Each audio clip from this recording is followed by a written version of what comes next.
Selamat pagi Bapak. Pagi. Ya, baik Bapak Rian, apakah masih ingat dengan nama saya? Masih. Coba Bapak sebutkan. Evan. Ya, baik Bapak, betul dengan saya, Prof. Evan, yang sedang berdinas pada pagi hari ini. Nah, sesuai janji kemarin, kita akan bertemu lagi ya Pak ya, untuk belajar cara mengontrol marah. Yang kedua yaitu secara verbal. Ya. Bagaimana perasaan Bapak hari ini? Senang. Alhamdulillah, jika Bapak merasa senang, apakah masih marah? Ya, kadang-kadang. Oh, sudah kadang-kadang. Baik Bapak, apakah Bapak sudah melakukan latihan fisik kemarin yang untuk mengontrol marah dengan cara nafas dalam dan pukul bantal? Ya, cuma sekali. Masih cuma sekali ya Pak ya. Baik, selanjutnya kita akan belajar cara yang kedua, yaitu Bapak akan melakukan secara verbal, yaitu dengan cara meminta, menolak, dan mengungkapkan rasa marah itu.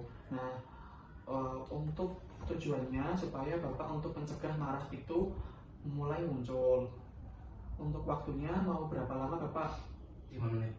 Oke, baik Bapak, 5 menit. Untuk tempatnya mau di sini saja boleh? Ini saja. Oke, Bapak sudah bersedia nggih? Sudah. Oke, jika Bapak sudah bersedia, kita akan mulai. Hari ini kita akan belajar mengontrol marah dengan bicara yang baik. Adalah salah satu cara untuk mengelola emosi dengan efektif, terutama saat merasa marah. Ini melibatkan pemilihan kata-kata yang tepat dan penyampaian perasaan dengan cara yang tenang dan konstruktif, bukan dengan emosi yang meledak-ledak atau kata-kata yang kasar. Ya. Nah, untuk tujuannya supaya mengontrol rasa marah dengan bicara baik adalah untuk mengurangi dampak negatif kemarahan Bapak, baik bagi diri sendiri maupun orang lain atau lingkungan di sekitar Bapak, dan mencegah konflik yang lebih besar. Nah, untuk hal yang perlu disiapkan adalah yaitu kesediaan Bapak dan berlatih mencoba teknik yang saya ajarkan ini. Ya. Nah, Bapak sudah siap? Sudah. Nah, jika Bapak sudah siap, kita akan belajar latihan cara bicara yang baik untuk mencegah marah. Kalau marah sudah dilampiaskan melalui tarik nafas dalam dan pukul bantal belum lega, Bapak bisa lakukan dengan cara yang saya ajarkan ini, yaitu bicara dengan baik dengan orang lain yang membuat Bapak bisa lebih marah. Nah, caranya ada 3, yaitu meminta dengan baik dan menolak dengan baik, serta mengungkapkan perasaan kesal Bapak. Nah, sekarang saya ajarkan terlebih dahulu, nanti saya minta Bapak untuk praktekkan ulang. Nah, yang pertama tadi untuk meminta dengan baik. Nah, caranya adalah Bapak menggunakan bahasa atau pemilihan kata yang tepat dengan nada suara yang lembut dan dengan kata-kata yang tidak kasar. Contohnya, tolong ambilkan barang itu. Coba Bapak praktekkan. Tolong ambilkan barang itu. Coba Bapak dengan nada yang lebih lembut lagi. Tolong ambilkan barang itu. Wah, bagus sekali Bapak, sudah bisa ya. Ya, itu tadi dengan cara meminta. Selanjutnya dengan cara menolak dengan baik. Ketika ada yang menyuruh Bapak untuk melakukan hal yang diinginkan tersebut, Bapak bisa menolak dengan cara, maaf, saya tidak bisa melakukannya karena sedang ada kerjaan, bisa mencari yang lain. Coba Bapak bisa praktekkan. Maaf, saya sedang ada kerjaan. Cari aja yang lain. Coba Bapak dengan bahasa yang lebih halus lagi dan ada yang lembut.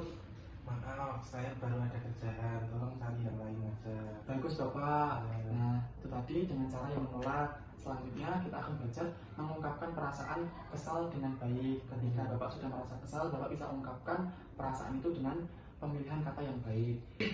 Jika Bapak ada perlakuan dari teman atau keluarga yang membuat Bapak kesal, contohnya Bapak dapat mengungkapkan seperti ini, Bapak, saya ingin marah karena perkataanmu itu, jadi tolong untuk tidak menyuruh-nyuruh saya. Nah, coba Bapak bisa praktekkan kembali. Saya ingin marah mendengar perkataanmu itu. Stop untuk menyuruh-nyuruh saya. Bagus sekali Bapak, coba dengan bahasa yang lebih lembut lagi. Saya ingin marah mendengar perkataanmu. Jangan suruh-suruh saya. Bagus sekali Bapak, sudah bisa mempraktikannya. Saat melakukan harus fokus demi pemulihan dan kesembuhan Bapak. Kegiatan ini Bapak bisa lakukan saat Bapak merasa marah dan ingin mencederai diri sendiri atau orang lain. Nah, bagaimana Bapak perasaannya setelah dilakukan teknik bicara yang baik ini? Sudah mendingan. Wah, sudah mendingan, bagus sekali Bapak. Nah, baiklah Bapak, apakah Bapak masih ingat tadi ada 3 cara, yaitu apa saja Bapak? Meminta, menolak, dan juga mengungkapkan. Coba ulangi Bapak. Meminta, menolak, dan juga mengungkapkan. Bagus sekali Ya, Bapak. bagus. Nah, sekarang kita akan masukkan ke dalam jadwal latihan Bapak. Nah, ini saya ada lembar untuk mengisi ke dalam jadwal harian latihan Bapak. Maka diisi kolom Kolom P. artinya apa Bapak? Perlu bantuan orang lain. Bagus Bapak. Nah, Bapak bisa lakukan ini dalam sehari Bapak. Nanti bisa dicatat di kolom M jika mandiri. Ya. Baiklah Bapak, untuk selanjutnya kita akan belajar cara yang ketiga untuk mengontrol marah Bapak, yaitu dengan cara spiritual. Nah, nanti saya akan ajarkan terkait cara mengontrol marah ini dengan spiritual. Biasanya Bapak senang berzikir atau membaca Quran? Berzikir. Wah, keren sekali ya Pak ya. Nanti saya akan ajarkan lebih dalam lagi untuk cara berzikir yang baik dan benar untuk mengontrol rasa marah Bapak. Nah, untuk waktunya mau berapa lama? 5 menit. Baik, untuk waktunya 5-10 menit ya Pak ya. Untuk tempatnya mau di sini saja boleh? Ya. Ya. Baik, untuk tempatnya mau di sini saja. Saya akan kembali ke ruangan Bapak selama 5-10 menit pukul 9 dan di ruangan sini ya Pak. Ya. Nah, jika Bapak sudah cukup, apakah ada yang ingin ditanyakan? Enggak. Jika tidak ada, saya izin kembali ke ruang rawat. Terima kasih Bapak. Ya.